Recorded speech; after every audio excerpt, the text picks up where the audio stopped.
Welcome back to another episode of Rock Boys Football. Mario Cristobal, the Miami Hurricanes are wasting absolutely no time starting to identify some players that they will be interested in during this transfer portal period. I think the most notable name is former Syracuse wide receiver Trebor Pena, who I would guess a lot of Miami fans who are listening to this probably remember Trebor Pena balling out against that Miami Hurricanes defense in the 2024 year. And look, he balled out all year for Syracuse. I think this is a phenomenal football player that represents a really unique fit within this Miami Hurricanes offense.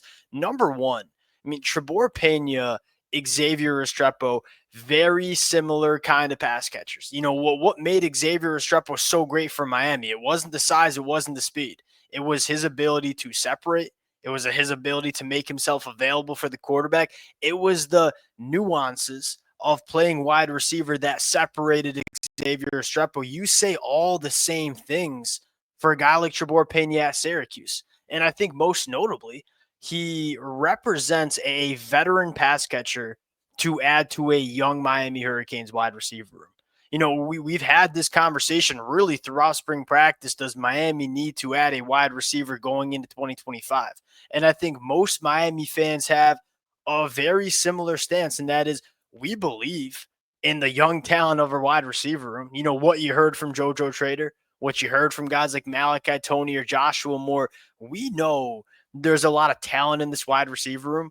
But outside of CJ Daniels, there's not a ton of experience in production. I mean, Trebor Pena, he's going into his 6th year of college football. He's coming off a monster year in 2024 and plays and will serve in such a similar role that Xavier Restrepo played for the Shannon Dawson offense in 2024.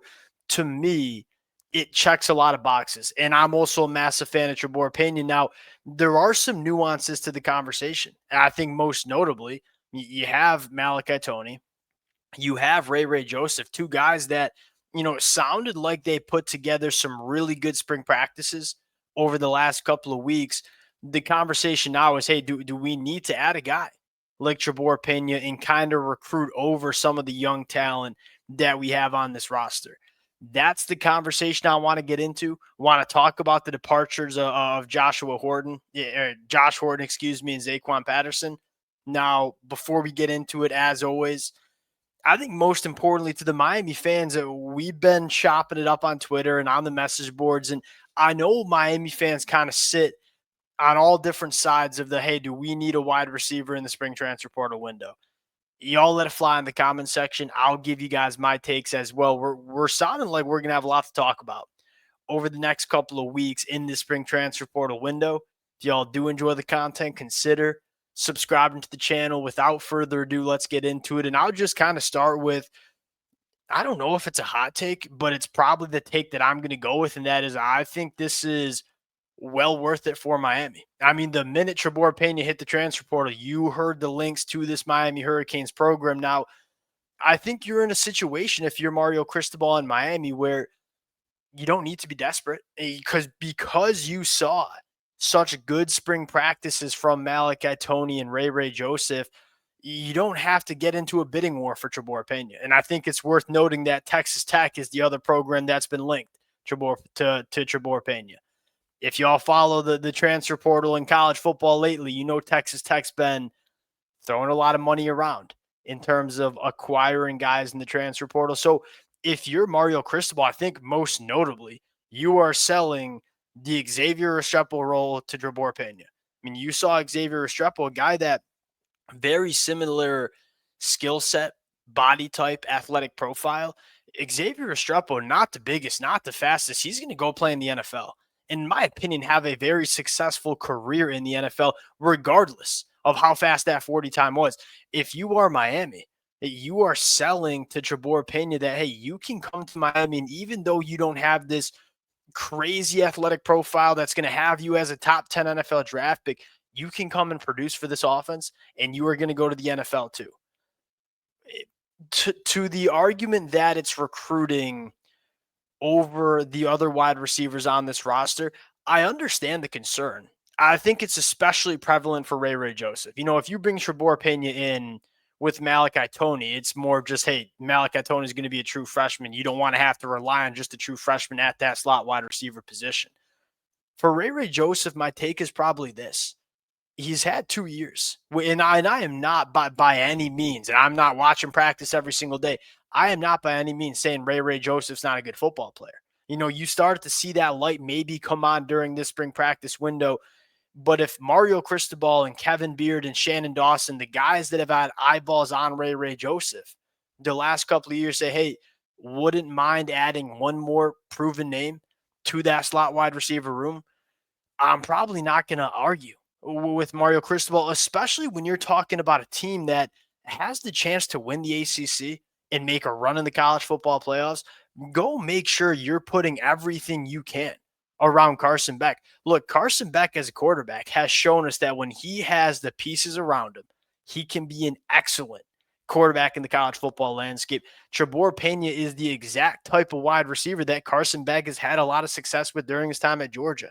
Go back to a guy like Ladd McConkey. Go back to a guy like Dominic Lovett last year.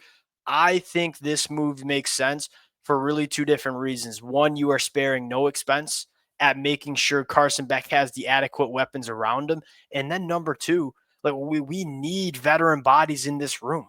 And Trebor Pena going into a 6-year college football represents that veteran body.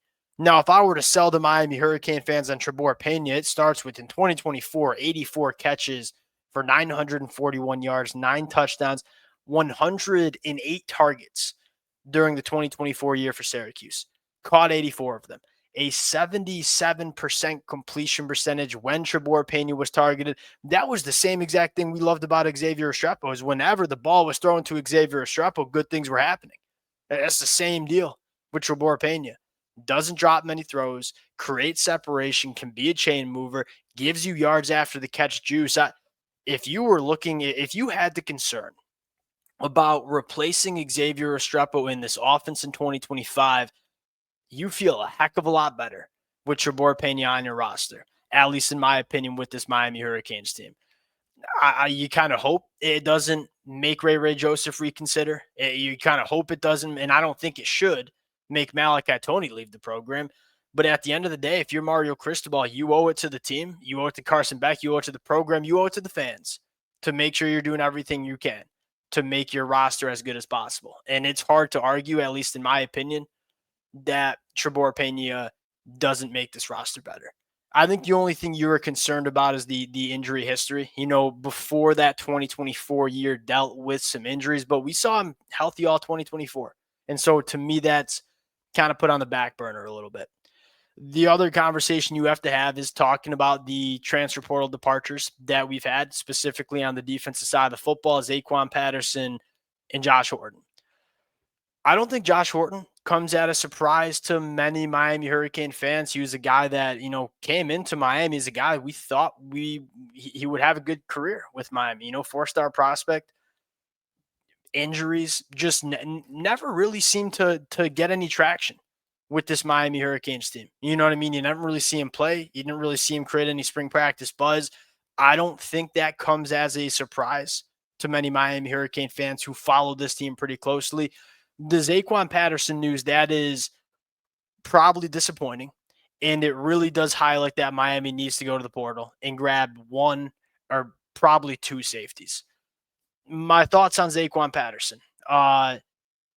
Tough freshman year, and he was put in a bad situation where that whole defense was struggling, specifically in the secondary. They kind of had to throw Zaquan Patterson out there when he probably was not ready. Deals with some injuries in this spring practice, was running with the threes. I think I'm probably going to speak for most Miami Hurricane fans listening. No ill will towards Zaquan Patterson. It did seem like it was a rocky last 12 months, and best wishes to Zaquan Patterson wherever he ends up. Very talented player that just seemed like the situation, the relationship, you might say, was not working out. I think you definitely got to grab a safety. And the name at the safety position that I think intrigues a lot of Miami fans is Gregory Smith, a guy that Will Harris recruited to Florida. They have a very good relationship. That's going to be a connection that we immediately think to. This makes a lot of sense. Now, If you land Gregory Smith, at least in my opinion, you probably have to go out and grab another safety that's played. Because at the end of the day, you pull up this depth chart again and say, outside of Zachariah Poyser, we do not have a safety on this roster that has been a consistent power four player. And even Zachariah Poyser, who I think is a stud, is jumping up from the G5 to the power four level. It doesn't have to be a guy with a super high upside, but it has to be a guy that's played, that you can trust to put out there on your defense in 2025, because you look at it and say, hey, we heard good things about Markeith Williams. We've heard some good things about Dylan Day. It's really the only last remaining hole for this Miami Hurricanes team. You land a guy like Gregory Smith, there's some big time upside and 3 years of eligibility remaining, but he's not necessarily a proven starter. So if you do land Gregory Smith, which the more the merrier, especially when it's an athletic profile like Gregory Smith, who goes 6'4" with a 6'9" wingspan, that was a phenomenal track and field background coming out of high school. We bet on those guys every single day of the week. You probably want to add one more veteran. I think on the defensive line, on the inside, probably one more name. You look at Justin Scott, David Blay, and Ahmad Moten. We have confidence with those three.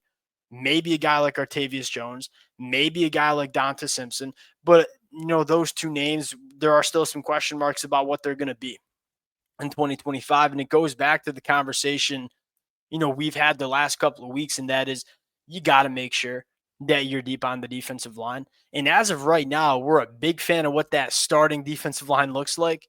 You maybe have some question marks specifically on the inside of this defensive line from a depth standpoint.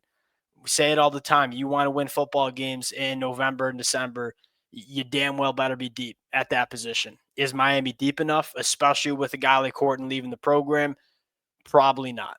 I don't have a name for Miami fans yet because I haven't seen a defensive lineman pop in that I think can play at Miami. But that's a position that you are certainly monitoring, and we'll talk about over the next couple of days and weeks. Last conversation I'll have is you land a guy in Trebor Pena. I think we're a big fan of that.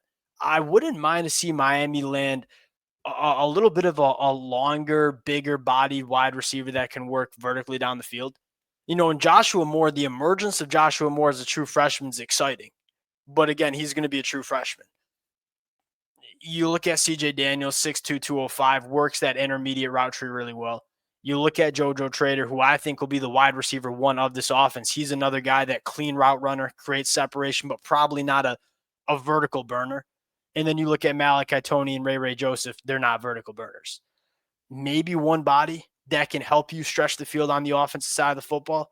And again, it's a situation we've talked about for the last couple of weeks. These are not glaring holes within this Miami Hurricanes roster. If you're Mario Cristobal, you're just trying to put the cherry on the top of this. Those are a couple of positions that I think Miami might monitor. We know they're going after Trebor Pena, or at least will be a player. We know there'll be a player for Gregory Smith.